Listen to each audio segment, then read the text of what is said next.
What is up, everybody? Welcome to the video. My name is Coach Jeff, and for the first video here at Everyday Gains, I wanted to answer the top search fitness question in 2024. How can I make a workout plan? See, the internet is chock full of workouts and routines, but none of them are going to be specific to you and your fitness goals. So in this short and effective video, I want to give you the tools that's going to help you design the perfect workout plan just for you. So without further ado, let's get into it.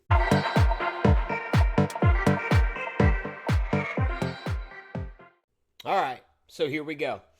So I've put together 3 simple steps that's going to help you to design your own custom workout plan.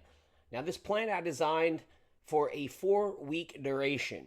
This will give you the perfect springboard to kick off you achieving your health and fitness goals in 2025. So again, this is just assuming that maybe you have no workout or very little workout experience.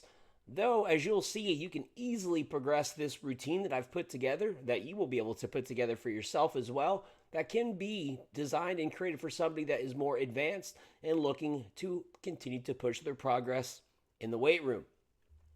So basically, we're going to break down the workout into 3 components. These are the 3 simple steps. So you always want to start out with a good warm-up. This is going to help you to, number 1, to prevent injury, but also to get the body prepared for the training ahead. So basically, this shouldn't take more than 5 to 10 minutes, and we're going to basically start with some basic foam rolling. You can foam roll your calves, your glutes, your T-spine, which is your thoracic spine. These are good common areas that's going to help you just to get loosened up and break up those adhesions that get formed from long periods of sitting and other movements that just create this repetitive movement syndrome. Then we're going to follow up with some core activating exercises. All movement originates and terminates from your core musculature. There's around 26 different large muscle groups that originate and attach to the lumbar spine and the hips. These are very important, again, for preventing injury, but also maximizing your workout in the gym. So these are things like planks and bridges. Now, the strength exercise portion of this routine is broken down into a circuit. And we're going to focus on these 5 different areas that are going to cover all of the major movement components of the human system. So we're looking at squatting, hinging, pushing, pulling, and then a rotational exercise.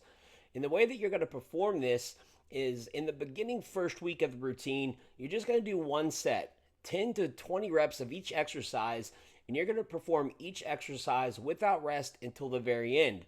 So if it's your first week, then you're just going to complete all 5 exercises, and then you're going to move into the cool down phase.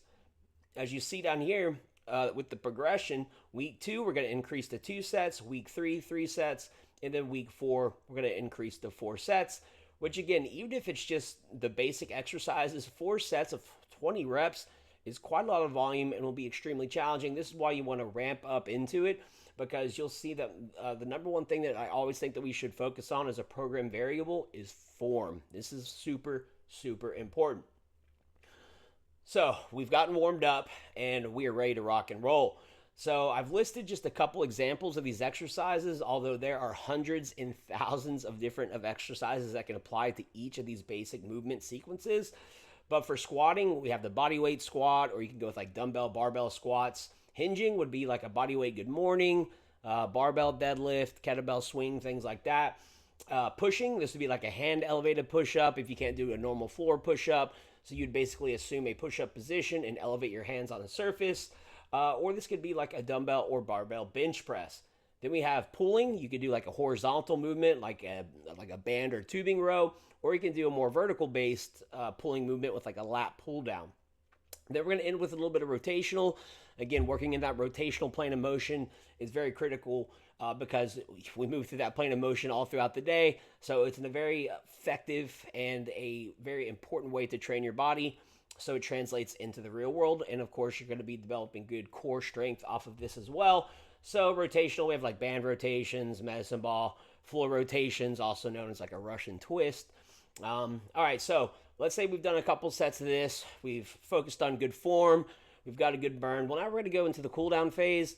The cool down phase is essentially, again, to help promote flexibility and to also bring your body back to a normal resting state. Just overall making a much more effective workout, having a beginning, middle, and an end. So here we're going to kind of transition. We're still going to end with a little bit of foam rolling. Again, this is going to target soft tissue structures. It's going to break up adhesions. And then we're going to do some more of like static stretching, more formal way that you think of stretching, where we're going to take the muscle to the fullest length that we can stretch it. And then we're going to hold for 30 seconds. This is again going to help to release these tissues, allowing proper joint mechanics.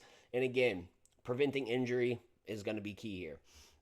So that's basically the three things that you would use to build your routine. And so it's a very simple template that you can use to insert different core activation exercises, specific to your pain points and maybe your mobility restrictions. You can change the areas of the body that you're foam rolling. And then again, you have just these basic 5 movements that you can plug and play a large number of different exercises to meet your specific goals and needs. And then, again, tempo is a very important thing to focus on when you train. A lot of people look over this one. As you see, we're not really focusing on changing the reps or even the weights that much. But one of the ways to focus on improving the progress in the weight room is to focus on the tempo. So in every movement, you have 3 phases. Eccentric, which would be like lowering yourself throughout the resistance. Like on a push-up, you're bringing your body close to the ground. On a dumbbell chest press, it's the lowering of the weights. Lat pull down, it would be when you let the weights go back up because your body's basically lowering against the resistance of the weight, if that makes sense. So as you lower yourself down, it's 1, 2, 3, 4. At the bottom of the movement is your isometric top or bottom phase of the movement, where really there's no net change in the muscle length. So you're going to hold that for 2 seconds, and then you're going to contract for 1 second. So push up, it'd be like 4, 3, 2, 1, 1, 2, 1. That's the tempo I want you to focus on for these first 4 weeks. And then you can change the tempo throughout as you progress. But in the first 4 weeks, this is going to help you to develop proper stability, proper joint mechanics, proper ranges of motion.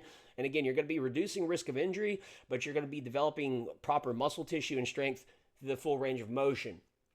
Frequency. This basic routine, I have you doing 3 times a week. So it'd be like Monday, rest, workout Wednesday, rest on Thursday, and then work out again on Friday, rinse, repeat. So again, this is just a simple 3-step process to develop an effective workout routine. So if you like the content, please like and subscribe. Let me know what you thought of the routine. If you have any questions about it, drop it in the comments below, and I will definitely be sure to get back to you. All right, without further ado, I'll see y'all on the next one.